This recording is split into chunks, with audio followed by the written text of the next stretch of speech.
Lacrosse is a popular sport played between two teams. Each team is composed of 10 players, 3 attackers, 3 midfielders, 3 defensemen, and 1 goalkeeper. The goal of the game is to score more points than the opposing team by using netted sticks to hurl a lacrosse ball into the opponent's net. Each player carries a lacrosse stick. The goalies are the only players allowed to touch the ball with their hands. All other players use the net at the end of the stick to pass, shoot, pick up, and catch the ball. The game is typically divided into 4 quarters, although the length of the game differs depending on the age and gender of the players.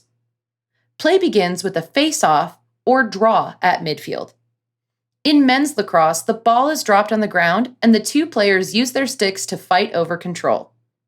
In women's lacrosse, 2 players stand on opposite sides of the midfield line with the ball pressed in between the backs of their sticks.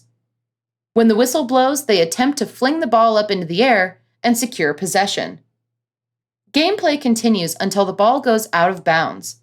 A foul is called by the referee, or a player scores a goal. Once a goal is scored, the scoring team is awarded 1 point. Once a goal is scored, play resets with another face-off or draw at midfield. Much like hockey, checking is legal in lacrosse, so long as the player being checked either has the ball or is within 5 yards of the ball. Players are also allowed to use their stick to knock away or disrupt the opponent's stick at any time. As long as there are at least 4 players behind the midfield line, the remaining players may move wherever they'd like. Players are not allowed to enter the opposing team's crease, which is a circular area around the goal. Play continues until the clock expires, at which point the team with the most points is declared the winner. In the event of a tie, a sudden death overtime takes place, and the first scoring team wins.